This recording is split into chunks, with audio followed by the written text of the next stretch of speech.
Everybody, guess what? It's Tuesday. In case you didn't know, I just had to look myself. We have a special guest. It's Patrick Cassidy with Studio Tenn. He's going to tell us about a white Christmas. Yeah, that stuff that you saw all downtown Franklin this weekend from the parade and the tree lighting. Well, this is a different kind of white Christmas, but we're excited to talk about it. How's it going this morning? It's going great. It's thank you for having me, Donna. Yeah, it's not a white Christmas on the ground here in Tennessee, actually, at least not yet. We're No. hoping a little snow falls, or at least I do. But it is a white Christmas at the Turner Theater, the Irving Berlin famous musical, the incredible movie from the 50s with Rosemary Clooney, not Bob Hope, sorry, Danny Kaye, and Bing Crosby. Yeah, it's actually extraordinary. And I say that because in all my years being in the theater, I've never had a show or seen a show or knew about a show that was sold out before we opened for the entire run. Wow. That's yeah, and that's truly based. Well, I think it's based on two things. I think it's based obviously on the title. You can bring your family. People grew up with it. It was a tradition, I'm sure, watching the movie. And also, I think it's the quality of work that Studio Tenn has produced for the last two seasons and now entering our third season. I think people are not just trusting us, but are buying season tickets and are getting even more involved on a contributing level. And that's really fantastic and exciting. And the show, I'm very proud of the show. I got to direct this one. I don't get to direct them all because frankly, I just don't have the time. Yeah. As a producer, as somebody who oversees it all, it's hard to sort of lock myself in a room for 2.5 weeks without actors, dancers, and singers. I love it, but so I try to direct two a year. I picked the two big musicals this year. I'm not sure why, but I did. And White Christmas is the first one. So, but yeah, it's wonderful. It's really wonderful, and everybody, children, grandparents, parents, all seem to love it so far.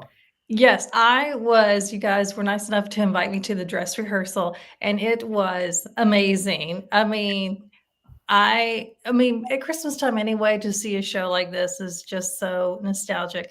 But then the way that you guys put it together, and I don't want to give too much away, but the young girl in it, which I should have had my program, uh, well, she gives a little Tennessee thing. You always find a way to thread in a little bit of Tennessee into all of the productions. It was so funny. I was with a friend. We were dying laughing. Yeah, it was so funny. I know what we are referring to, and I won't give it away either. But when she has her prayer, Yes. and she talks about, God bless California, especially Pasadena. I just felt I had to add something that has been a recurring statement to me and others since I've been here. These are going on 7 years. I just said I've got to acknowledge it, and yes, it not only gets a gigantic laugh, but it now is getting an applause. Oh, It actually stops her prayer for a few seconds because the audience really reacts. And I think I anticipated that. I thought because again, everybody knows, this statement. yeah. I get it all the time, and Right. I don't get it just because I'm from California. Everybody just seems to talk about it. So I said I have to interject it in the show. I mean, you guys always do something like that, but that, especially in this production, was on point. Everybody got it instantly. It was so funny. Even the Californians. So Yes. yeah, Yes. no, but again, we have two girls who play Susan. They're both 10. They're both fantastically talented, can act and sing and dance, and they're both very different in the part and equally as wonderful. It's great. They switch off every show. Yeah, Frankie and I'm Presley. Let's see, you saw the dress run, so you saw Frankie. Yes. And Presley opened the show, and Frankie will close the show. So, but they're great girls, incredibly professional. Their moms are great. I had a great time working with them. Talk to me about the cast. I feel like some of them are familiar faces from other productions. They are, although I will say, one of my goals every season when I'm casting all the shows is to bring new people to Studio Tenn, and we have a flurry of them in this show. That said, we also have, people that are staples for Studio Tenn, starting with Megan Murphy Chambers, who plays Martha. I mean, she has done, oh gosh, I don't know, 8, 9, 12 Studio Tenn shows. She was Sally Bowles in Cabaret. She was in The Play That Goes Wrong. She was in Steel Magnolias for me when I first got here 7 years ago.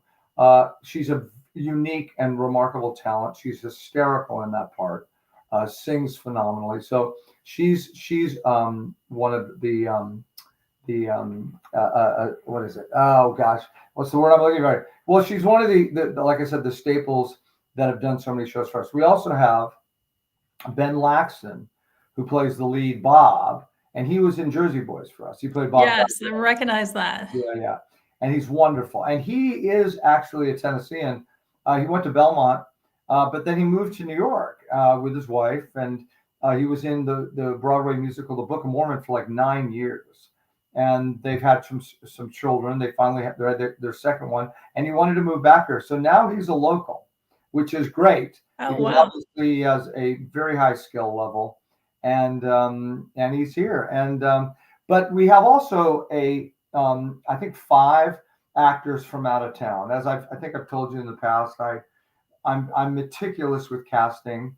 We have an amazing group and pool of actors and singers here, incredibly talented, but it's not a gigantic pool like a New York or a Los Angeles, that type of thing. So if I'm not completely certain with somebody in the role, I go out and look for it. And sometimes the shows require special skills that just the people haven't walked in the door here, like $1 Million Quartet, where they have to play instruments and stuff, or Jersey Boys. Find me a Frankie Valli here would be very difficult. And right. And if the actor doesn't walk in the door, I've got to go find it. So in this case, I also knew this show is very big. It plays the Jackson. It's like 28 people.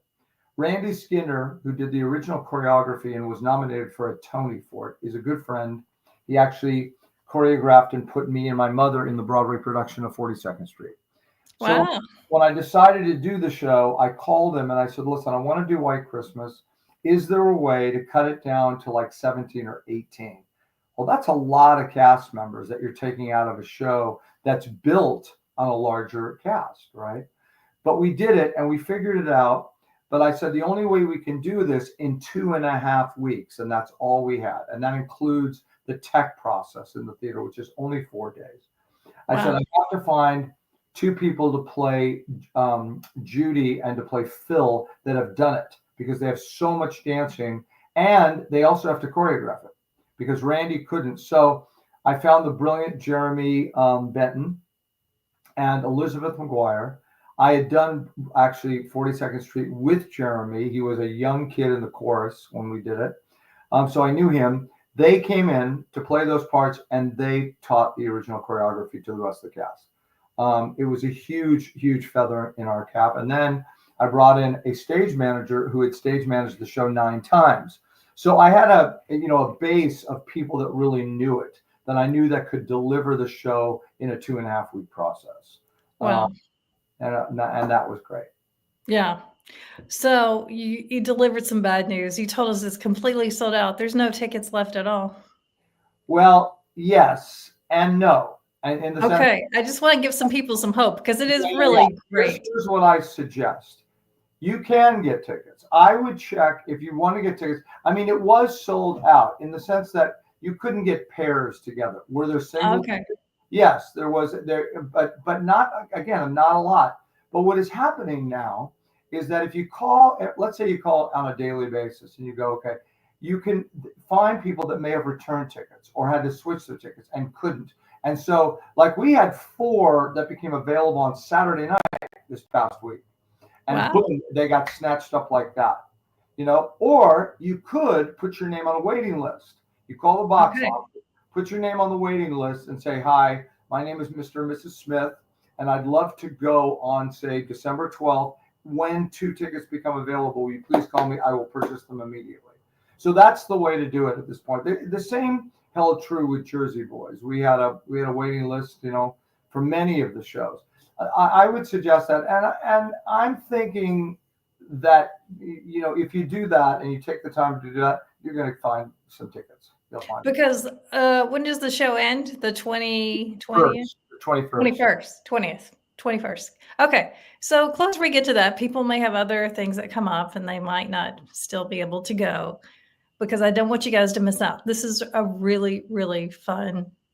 It's going to put you in the holiday spirit. Yeah, that's a definite. It's, everybody walks out of there smiling from ear to ear and humming the songs, and God knows if you saw the movie, you're even more, I think, enthralled with it, seeing it on the stage. Yeah. I will say though, people also, it's generated people to buy the next shows, because having this problem, at least for Studio Tenn, is a good problem. And what it's teaching people, I hope, is to buy their tickets early. We sold out Jersey Boys. We've sold out White Christmas largely. And it's going to teach people going forward to say, listen, I'm going to get season tickets. I want to be secure, or I'm going to buy single tickets, but I'm going to buy them early. And that's what we want. We want people to really, that love the experience. And I'm sure the experience covers, going to dinner, or going and having drinks and socializing, and then going to see a show, but that they have tickets secured to do so, Yeah. Yeah. No more waiting around to the last minute or walking up and hoping to get a ticket. Mm-hmm. Can't do that anymore. Let's talk a little bit ahead. What's the next show coming up after this? Well, this season was literally designed, I called it sort of the universal, or the something for everyone season. And if you look at all shows, our tag thing was, it's a season about what's the word? It was horror, dance, thriller, Yeah. comedy, and epic. And the first one, we had never done a horror play before, and it was Dracula. And again, a wonderful show, the complete antithesis of White Christmas. White Christmas was the first big, gigantic dance show we've ever done, and as you know, there's a lot of dance in that show, and wonderfully done. The next one is a thriller, and I'm really excited about this show. It was a big hit movie with Michael Caine and Chris Reeve in the 80s, and it was a Pulitzer Prize winning play in the late 70s. And it's the story of, it's called Death Trap, and it's the story of a very successful Broadway playwright who's kind of at the end of his career, and a young playwright who attended the older playwright seminar writes a play that is unbelievable and fantastic. And the older playwright, who's married, decides to ask him up to his place in upstate New York, or actually, I'm sorry, in Connecticut, and talk to him about partnering on the play with the young sort of student. And then you watch what happens. And it's literally a sit on the edge of your seat thriller about what's going to happen next. And it's really beautifully done. I mean, it's very intense, but not like Dracula. Right. This is a kind of a whodunit, and I can't wait to see what the outcome is going to be. It's that kind of play. I think people will be fascinated with it. We have an incredible group of actors too. They're so good. And then the next one after that is Boing Boing, which is a gigantic, hysterical, fall-in-your-face comedy, like The Play That Goes Wrong. People can't stop laughing. That was also a movie with Tony Curtis and Jerry Lewis in the 60s. And it's about a guy who's engaged to 3 flight attendants. One that's on Italian Airlines, one that's on Lufthansa Airlines, the German airline, and one that's on American Airlines. And they all don't know about each other. And they end up at his apartment in France at the same time. So it's a hide and doors, and I mean, it is hysterical. And then the final show is the epic Jesus Christ Superstar, written by Andrew Lloyd Webber. And that is just, I mean, everybody knows that score, and it's incredible music. And I have a cast coming in from New York to play Jesus, Judas, and Mary, the three leads that are all big Broadway and Grammy people. My best Wow. friend, Adam Pascal, he was in the original Rent, nominated for a Tony, he was in the Rent movie. He's done a million Broadway shows. He's playing Jesus. A guy named Michael Kilgore, who got nominated for a Grammy, a ridiculous singer, is playing Judas. And Olivia Valli, who happens to be Frankie Valli's granddaughter and was Elphaba on Broadway and Wicked, is playing Mary. Wow. So those three combined with an incredible Tennessee cast, I think are just going to wow people here at the end of our season. Wow. All right. Lots to look forward to. But if you want to feel like it's Christmas, go see The White Christmas. It's so fun. Yeah, come see it. I guarantee you, if you do your due diligence and ask each day if you have tickets tonight, you're going to get a pair.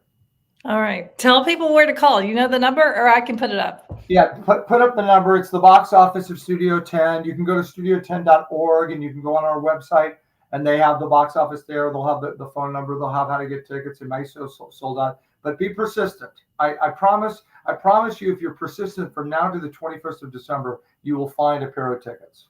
Okay. Hey, it's been great to catch up with you. You too. Great job as always. So Thank you. fun to talk about it afterwards. You know, sometimes I feel like I need to like talk through like what happened and now I know you put that little line in there just for us, the Tennesseans. I did. And let me say one more thing that is incredibly important. It's a dream come true. As you may know, being a nonprofit, we earn income only two ways. One is ticket revenue, which we're doing astounding at. You know, season tickets record breaking this year. But the other way is contributions and donations. Well, we had a donor, wants to remain anonymous, new donor, that contributed $500,000 on opening night. And it was a match. And it couldn't have come at a better time during the holidays. It's an amazing gift. And we've already raised another additional $150,000. We want to try to get to the million mark. And that kind of contribution, that kind of donation is what pays for White Christmas. It's what pays for our company to continue on a yearly basis to keep the lights on. So people, like I said, are getting involved on a deep level and understanding what it takes to run the company, but more importantly, taking pride in us being the resident Franklin and Williamson County Theater Company. Right. And it's great to have you guys right here in Franklin. Hey, thanks again. We will check in with you soon on the next production because it's right around the corner. Thanks, Tom. I appreciate it. Good to see you.